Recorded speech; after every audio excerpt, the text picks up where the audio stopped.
சென்னை மக்களுடைய இந்த தூக்கம் நேரம் குறைந்திருக்கிறா தெரிய வந்திருக்கிறது. தூக்கத்துடைய நிலைகள்லாம் என்னென்ன, ஆழ்ந்த உறக்கம் அப்படின்னா என்னங்கிறதையும் பார்த்தலாம். தூக்கத்தை 2 வகைகளா சொல்லலாம். நான் rapid eye movement sleep, rapid eye movement sleep. இதுல விரைவான கண்ணியக்கம் இல்லாத நிலையில தொடங்கி விரைவான கண்ணியக்கம் உள்ள நிலையில முடியறது தான் தூக்கம். இது 4 நிலைகளை கொண்டது. முதல் நிலையில நம்மளோட சுவாசம், இதய துடிப்பு, அப்புறம் கண் அசைவுகள் இதெல்லாம் ஸ்லோவாக தொடங்கிடும். 2ஆம் நிலையில பார்த்தோம்னா இதெல்லாம் இன்னும் ஸ்லோவாகிறது மட்டும் இல்லாம நம்மளோட உடல் வெப்பநிலை குறைஞ்சிரும். அதே மாதிரி கண் அசைவுகள் இல்லாம இருக்கும். இந்த ஸ்டேஜ்ல நம்மளை கூப்பிடுறது மூலமாவே எழுப்ப முடியும்.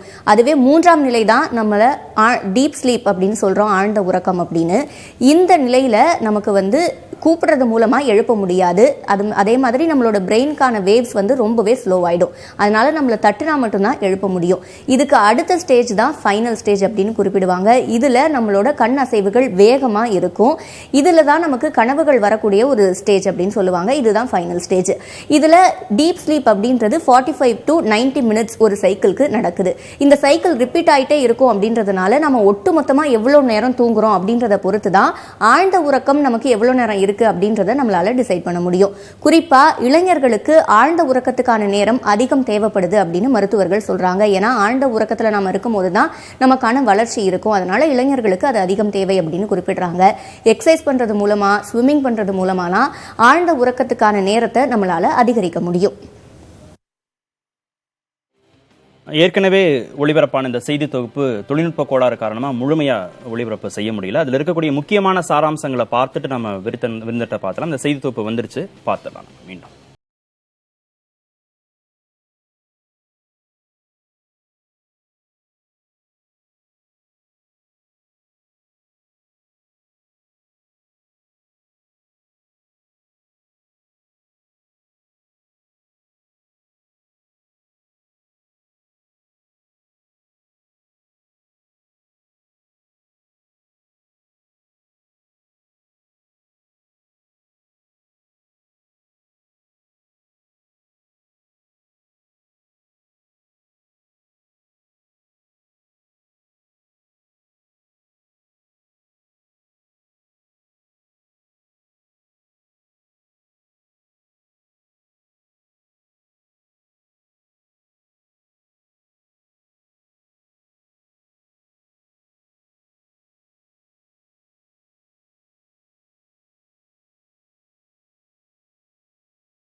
வந்துள்ளது.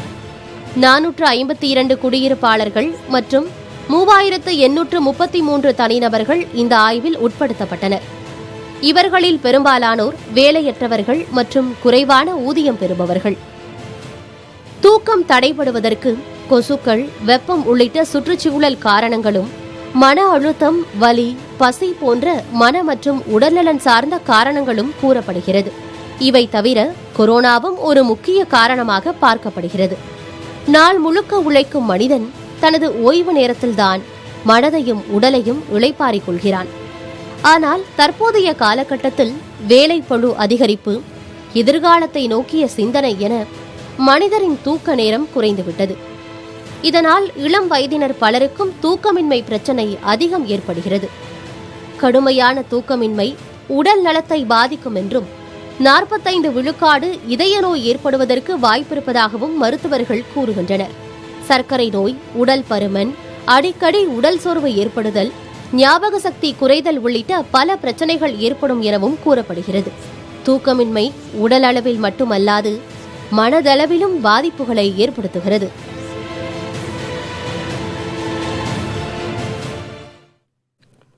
மருத்துவர் திரு கார்த்திக் தெய்வநாயகம் புதுக்கோட்டையிலிருந்து இணைகிறார். சார் வணக்கம்.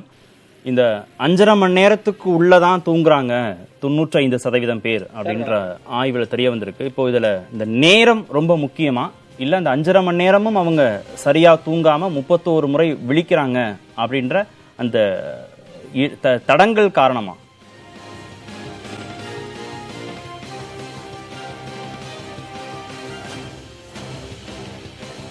சார், இதில் நம்ம தூக்கத்தை பொறுத்தவரையில் பார்த்தோம்னா, நம்ம பொதுவாக உள்ள கருத்து என்னென்னா, ஒரு மனிதர் 8 மணி நேரம் தூங்கணும் அப்படிங்கிற மாதிரி ஒரு கருத்து இருக்குது. நம்ம அடிப்படையாக பார்க்க வேண்டியது, ஒவ்வொரு மனிதருக்கும் இது பொதுவான ஸ்டேட்மெண்ட்டு, ஒவ்வொரு மனிதருக்கும் அவருடைய ஸ்லீப்பிங் பேட்டர்ன் என்ன அப்படிங்கிறத தான் அடிப்படையாக வச்சுக்கணும்.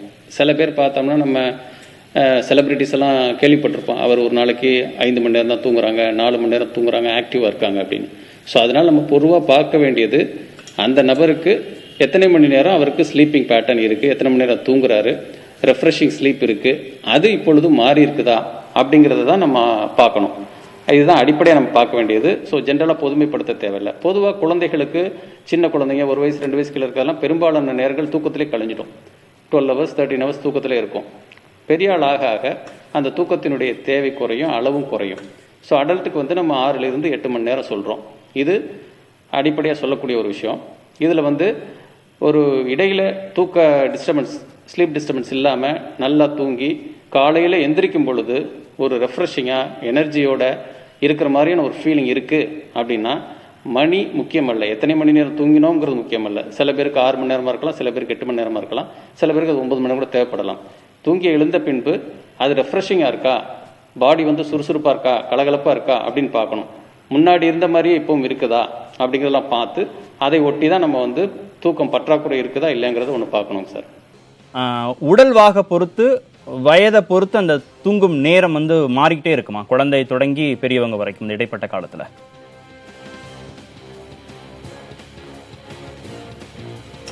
ஆமாங்க சார். குழந்தைகளுக்கு பெரும்பாலான நேரங்களில் குழந்தைங்க பார்த்தீங்கன்னா அவங்களுடைய வளர்ச்சி விகிதம் அதிகமாக இருக்கும். தூங்குகிற நேரத்தில் தான் அதற்கான ஸ்டிமுலஸ் பாடியில் கிடைக்குது, ஃபிசியாலஜி. அப்போ குழந்தைங்க வந்து பிறந்த குழந்தைங்கள்லாம் 12 மணி நேரம் 15 மணி நேரம் தூங்கிட்டு இருக்கோம். அதுக்கப்புறம் அது படிப்படியாக குறைஞ்சி ஒரு அடல்ட் ஒரு 18 20 வயசுன்னு வரும்பொழுது ஒரு 8 மணி நேரம் 7 மணி நேரம் தூக்கம். ஸோ தூக்கத்தினுடைய தேவை குறையும் சார். அதை தாண்டி வயசாகும் பொழுதும், ஒரு 50 வயசு 60 வயசு ஆகும் பொழுதும் தூக்கம் வந்து ஒரு 6 மணி நேரங்கிறது நார்மல் தூக்கமாக நம்ம கன்சிடர் பண்ணணும்.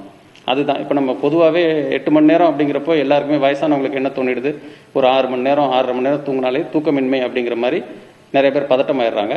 ஸோ நீங்கள் சொன்ன மாதிரி வயசு கூட கூட தூக்கத்தினுடைய தேவை குறையும் அப்படிங்கிறது ஒரு ஃபிசியலாஜிக்கல் விஷயம் சார். டாக்டர், இப்போ இந்த ஆய்வில் இன்னொரு புள்ளிவரம் 5.5 மணி நேரம் தான் தூங்குறாங்கங்கிறது ஒரு செய்தி. அதோட சேர்த்து 31 முறை விழிக்கிறாங்க, அந்த 5.5 மணி நேரம் கேப்பில் தூங்கும்போது கூட 31 முறை விழிக்கிறாங்க அப்படின்னு. என்ன காரணங்கள்? இதை இந்த மாதிரி இடையில 31 முறை எழுந்தானா அதுவுமே ஒரு ஆழ்ந்த உறக்கமா இருக்கு. அதுல என்னென்ன காரணங்கள் இருக்கும்?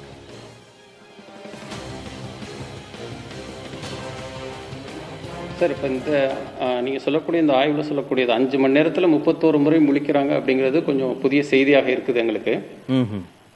பொதுவாக ஒரு 5 மணி நேரத்தில் ஒரு 4-5 முறை தூக்கம் கெட்டு போகிறது வாய்ப்பு இருக்குது. இது கூடுதல் செய்தியாக இருக்குது. இந்த கொரோனா டயத்தில் பார்த்தோம்னா பெரும்பாலான நேரங்களில் ஃபிசிக்கல் ஆக்டிவிட்டி இல்லாமல் நம்ம ரெஸ்ட்ரிக்ஷன் இருக்கிறதுனால வீட்டிலே இருக்கிறோம், ஃபிசிக்கல் ஆக்டிவிட்டி கம்மியாக இருக்குது. பகல் நேரங்கள்லேயும் சில நேரம் தூங்கிறதுனால தூக்கத்தினுடைய தேவை நைட்டில் வந்து ஒரு தூக்க பிரச்சனை இருக்குங்க சார். அது ஒரு காரணமாக இருக்கலாம். பெரும்பாலான நேரங்களில் நம்ம தூக்க பிரச்சனை பார்த்தோம்னா பிரைமரி இன்சோம்னியா, செகண்டரின்னு பிரிக்கும் பொழுது இந்த செகண்டரிக்கு வந்து காரணங்கள் இருக்கும், மெடிக்கல் ரீசன்ஸ் இருக்கும், உடல் ரீதியான பிரச்சனைகள், ஒரு காலில் அடிபட்டிருக்கு அல்லது ஒரு கேன்சர் நோய், அது மாதிரி ஏதாவது ஒரு தொந்தரவு இருக்குது, அதை ஒட்டி வலி அல்லது மூச்சுத்தண்ணல் பிரச்சனை, இதை ஒட்டி தூக்கம் கெட்டு போகிறது. மனநல பிரச்சனைகள், அதாவது தீவிர மனநோயின்னு சொல்லக்கூடிய மனச்சிதைவு நோயில் எப்பொழுதுமே தனக்கு ஒரு பிரச்சனை இருப்பது போல குரல்கள் கேட்டுக்கொண்டே இருக்கும். இந்த மாதிரியான நேரங்களில் தூக்கம் கெட்டு போயிடும். அதை இல்லாமல் பெரும்பாலான நேரங்களில் பார்த்தோன்னா வாழ்க்கை பிரச்சனைகள், ஸ்டூடெண்ட்ஸ்க்கு எக்ஸாம் ரிலேட்டடு, அதே மாதிரி மற்றவங்களுக்கு பெரியவங்களுக்கு பொருளாதார காரணங்கள், வேலைக்கு போகிற காரணங்கள், வேலை இன்மை, வருமானம் இல்லாமல் இருக்கிறது, இது மாதிரியான அன்றாட வாழ்க்கை பிரச்சனைகளும் தூக்கத்தை சரியான தூக்கம் வராமல் அது கெட்டு போகிறதுக்கான வாய்ப்பாக இருக்குங்க சார். ஸோ நம்ம என்ன காரணம், அதே மாதிரி பொருளாதார சிக்கல் இல்லாத middle class, upper middle class, இந்த மாதிரியானவங்க இன்னைக்கு மொபைல் யூஸ் பண்ணிகிட்டு இருக்கோம். So night time social media use, mobile use கொஞ்சம் அதிகமாக இருக்குது. அப்போது ஸ்லீப் ஹைஜீன் அப்படிங்கிற ஒரு விஷயமே பாதிக்கப்படுது. பொதுவாகவே பார்த்தோன்னா சாயந்தரம் 6 மணி ஆச்சு, 7 மணி ஆச்சு, சன்செட் ஆகிடுச்சுன்னா தூங்குகிற டைம். மனிதன் தான் நம்ம வந்து அறிவியல் துணையோட அந்த தூங்குகிற டயத்தை பின்தள்ளி ஒரு 10 மணி 11 மணி ஆக்கியிருக்கோம். இன்றைய காலகட்டத்தில் ஃபோன் யூஸு, டிவி யூசேஜ் இதை ஒட்டி என்ன ஆகுதுன்னா நம்மளுடைய தூக்கத்தோட டயத்தை நைட்டு 12 மணி 1 மணின்னு தள்ளி போயிடுறோம். அதனால நம்ம பாடியோடைய ஒரு சர்க்கேடியன் ரிதம்னு சொல்லுவோம். அதாவது மனிதனுக்கு வந்து வாட்ச் கண்டுபிடிச்சு நம்ம டைம் ஃபிக்ஸ் பண்ணி நம்ம தூங்க போகலை. அடிப்படையாகவே உடலுக்குள்ள ஒரு பயாலஜிக்கல் கிளாக் இருக்குது. அது இப்போ தூங்கணும், இப்போ வந்து முழிக்கணும் அப்படின்னு ஒன்று பண்ணுது.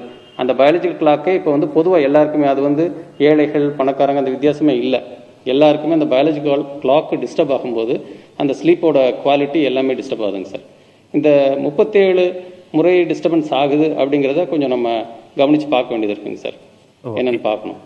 ஓகே, இப்போ இதில் இந்த மாதிரி நாட்பட்டு தூக்க பிரச்சனையால் மாட்டக்கூடியவங்களுக்கு அதில் போய் சிக்கக்கூடியவர்களுக்கு என்ன மாதிரியான பிரச்சனைகள்லாம் வருவதற்கான வாய்ப்புகள் இருக்கு?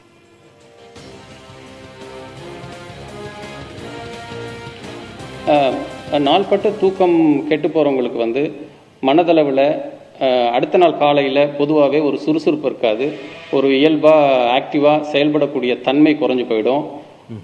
இன்னும் சொல்லப்போனால் தூக்கம் என்பது நம்ம மக்கள் வந்து அதை ஒரு தவிர்க்கக்கூடிய செலவினமாக பார்க்குற மாதிரியே இருக்குது நம்ம சமூகத்தில்.